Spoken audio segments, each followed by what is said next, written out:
नमस्कार। आज हम सी प्लस प्लस के अंतर्गत डिस्ट्रक्टर्स के बारे में हम एक प्रोग्राम डिस्कस करेंगे। जैसा कि डिस्ट्रक्टर के बारे में मैंने आपको प्रीवियस वीडियो में बता चुका हूँ कि डिस्ट्रक्टर एक स्पेशल मेंबर फंक्शन होता है जो क्लास के नेम के समान होता है। इसके पहले एक टिल मार्क लगा होता है, ओके। और डिस्ट्रक्टर हमेशा कंस्ट्रक्टर के अपोजिट वर्क करता है, यानी कंस्ट्रक्टर जिस ऑब्जेक्ट को बनाता है डिस्ट्रक्टर उसी ऑब्जेक्ट को यदि वो लॉन्ग टाइम तक यूज़ नहीं आ रहा तो उसको मिटाता है, ओके, यानी उसको वहाँ से रिमूव कर देता है, ठीक है।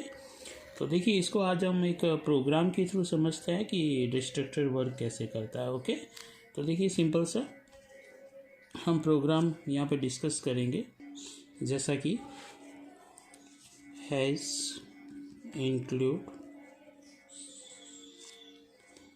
IO स्ट्रीम .h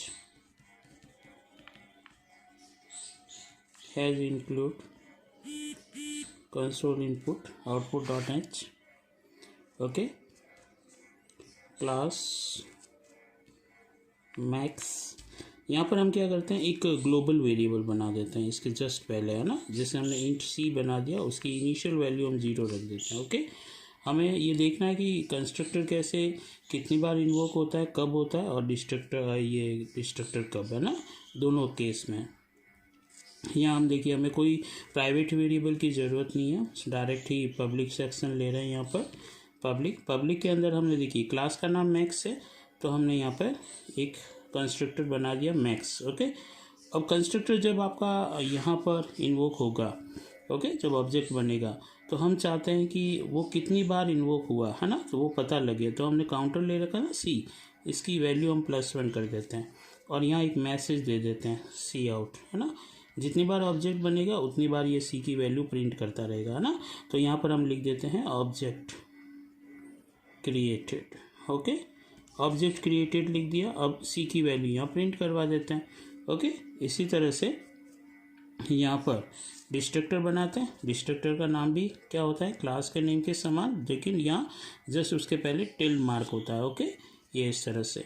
अब यहाँ पर क्या होगा, डिस्ट्रक्टर जब चलेगा तो ऑब्जेक्ट को डिस्ट्रॉय कर रहा है, तो यहाँ पर हम पहले मैसेज दे देते हैं कि कौन से ऑब्जेक्ट को डिस्ट्रॉय कर रहा है ना। तो हमने यहाँ पर लिख दिया destroy object, okay, destroy object. और जिस ऑब्जेक्ट को डिस्ट्रॉय कर रहा है उसकी जो भी है, जैसे 2 है 3 है, वो प्रिंट हो जाएगा। और उसके बाद उस ऑब्जेक्ट को हम वहाँ पर काउंटर -1 कर देते हैं, ओके, इस तरह से।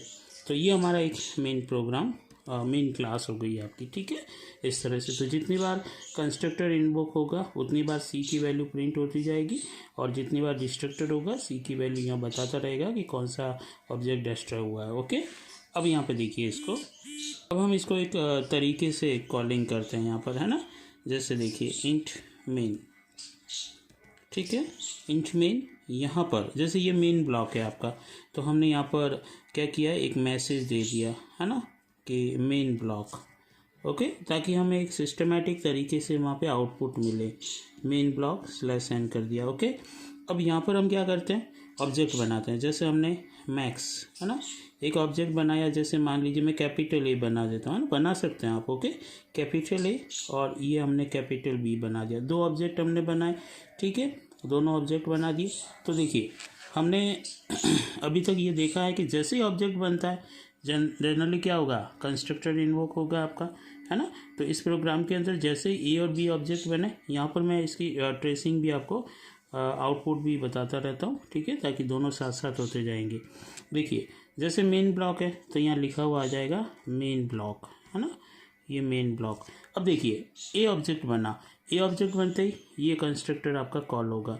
कंस्ट्रक्टर कॉल होते ही सी की वैल्यू क्या है, 0। देखिए, ग्लोबल वेरिएबल है तो सी असाइन C+1, यानी 0 + 1 कितना बन जाएगा, 1। और मैसेज क्या आ जाएगा, ऑब्जेक्ट क्रिएटेड 1। तो यहाँ पे मैसेज आ जाएगा ऑब्जेक्ट क्रिएटेड 1, ये आ गया आपका मैसेज, ओके। अब इसी तरह से वापस से यहाँ बी ऑब्जेक्ट बना तो वापस से कॉल होगा। सी की वैल्यू क्या थी, 1, 1 + 1 कितना बन जाएगा, 2। एंड मैसेज आ जाएगा यहाँ पे ऑब्जेक्ट क्रिएटेड 2, ओके। तो 1 + 1 2 बन गया आपका यहाँ पर, और ऑब्जेक्ट क्रिएटेड यहाँ पर 2 आ गया। ओके। अब इसी तरह से मान लीजिए यहाँ अंदर आ गए और अब मैंने एक ब्लॉक बना दिया और यहाँ पर मैंने एक मैसेज दे दिया। Okay, first block. ओके, ये मैंने फर्स्ट ब्लॉक दे दिया /n, तो यहाँ लिखा हुआ आ जाएगा फर्स्ट ब्लॉक। ओके, ऐसे। अब इस ब्लॉक के अंदर मैं एक ऑब्जेक्ट बना देता हूँ, जैसे मैंने मैक्स करके यहाँ पर मान लीजिए डी बना दिया है ना, यहाँ पे डी। ओके, ये डी बना दिया क्योंकि सी हमने वहाँ यूज कर रखा है, इसलिए यहाँ डी बना दिया। ओके, तो जैसे ही डी बनाया देखिए ऑब्जेक्ट क्रिएट हो रहा है, कंस्ट्रक्टर कॉल होगा आपका। कंस्ट्रक्टर कॉल होते ही सी की वैल्यू पुरानी 2 थी, 2 + 1 3, और ऑब्जेक्ट क्रिएटेड यहाँ पे लिखा हुआ आ जाएगा ऑब्जेक्ट क्रिएटेड, और यहाँ पर ये 3 आ गया आपका। ठीक है, इस तरह से क्लियर। अब यहाँ पर ये ब्लॉक ख़त्म हो रहा है, तो जैसे ही कंट्रोल इस ब्लॉक से बाहर आएगा, इस ब्लॉक के अंदर कौन सा ऑब्जेक्ट बना है उस ऑब्जेक्ट को मिटाने की कोशिश करेगा। तो जैसे ही ये ब्लॉक से बाहर आएगा कंट्रोल, डिस्ट्रक्टर इन्वोक होगा, और डिस्ट्रक्टर ये रहा आपका, है ना।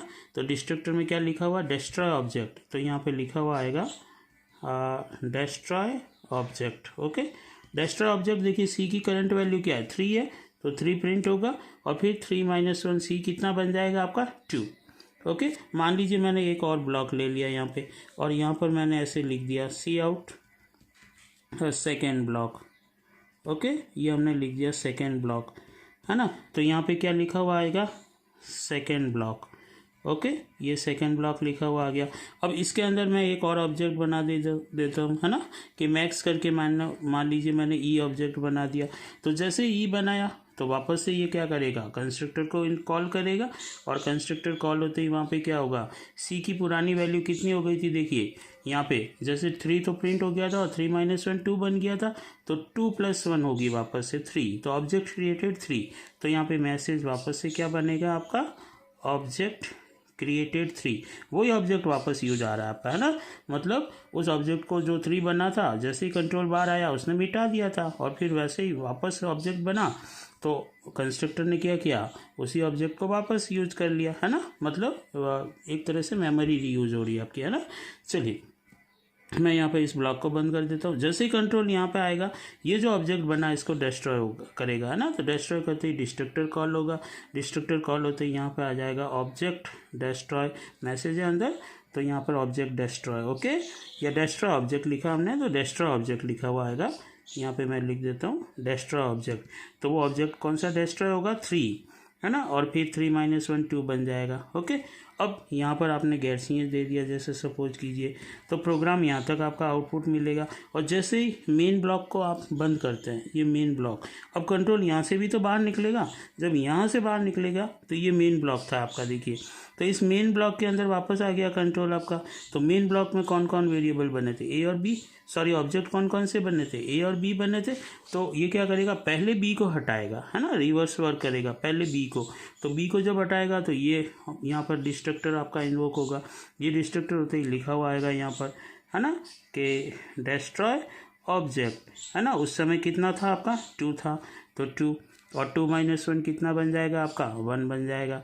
ओके, वापस कंट्रोल यहाँ, है ना, अब ए को हटाएगा, तो ए के लिए वापस इसको कॉल करेगा, तो यहाँ पे लिखा हुआ आएगा डिस्ट्रॉय ऑब्जेक्ट, ये 1 हो गया, 1 - 1 0, सी की वैल्यू 0 हो गई वापस से, यानी जितने ऑब्जेक्ट बने थे, ठीक है, उतने ही वापस से क्या हो गए आपके, उसको उसने डिस्ट्रॉय करवा दिया। तो सिंपल सी चीज़ है, देखिए मेन ब्लॉक के अंदर 2 ऑब्जेक्ट बने थे, 2 बार कंस्ट्रक्टर कॉल हुआ, 2 बार कंस्ट्रक्टर कॉल होते ही 1 और 2 वैल्यू बनी उनकी, है ना। और जैसे इस ब्लॉक के अंदर कंट्रोल आया, इस ब्लॉक के अंदर डी बना, ओके, डी बनते ही वहाँ पर ऑब्जेक्ट आपका थर्ड क्रिएट हो गया, और जैसे ही कंट्रोल यहाँ से बाहर गया, थर्ड ऑब्जेक्ट को उसने डिस्ट्रॉय भी कर दिया यहाँ पे। ओके, फिर उसके बाद नया ब्लॉक आया, तो सेकेंड ब्लॉक में आपने ई ऑब्जेक्ट बना, तो वापस से एक कंस्ट्रक्टर कॉल होगा, तो कंस्ट्रक्टर कॉल होते ही वापस से ऑब्जेक्ट क्रिएट हो गया, तो वापस से वही कॉल जो भी आपका है ऑब्जेक्ट, है ना, तो वो वहाँ पे बन जाएगा आपका। ठीक है, तो इस तरह से कंस्ट्रक्टर वहाँ पे उस ऑब्जेक्ट को कितनी बार मतलब उसने कॉल किया वो प्रिंट कर देगा यहाँ पे। जैसे यहाँ से कंट्रोल बाहर निकला, बाहर निकलते ही डिस्ट्रॉय ऑब्जेक्ट, यानी उसी ऑब्जेक्ट को वापस से डिस्ट्रॉय कर दिया उसने। ओके, अब जब बाहर आए तो जब थर्ड आपका डिस्ट्रॉय हो गया तो 2 ऑब्जेक्ट आपके बने हुए अभी मेन ब्लॉक के अंदर ए और बी के लिए, है ना। तो अब इन 2 को मिटाएगा तो 2 बार आपका डिस्ट्रक्टर कॉल होगा। तो डिस्ट्रक्टर कॉल होती है, डिस्ट्रक्टर यहाँ पर 2 बार आपका अपनी जो भी कोड है उसको एग्जीक्यूट करेगा। तो पहले सेकेंड ऑब्जेक्ट को मिटाएगा फिर फर्स्ट ऑब्जेक्ट को, और इस तरह से प्रोग्राम टर्मिनेट, यानी जितने ऑब्जेक्ट बने सारे ऑब्जेक्ट इसने वापस से डिस्ट्रॉय भी कर दिए। तो इस प्रोग्राम के थ्रू हमने ये शो करने की कोशिश की है कि डिस्ट्रक्टर जो है वो आपका किस तरह से वर्क करता है। Okay, thank you.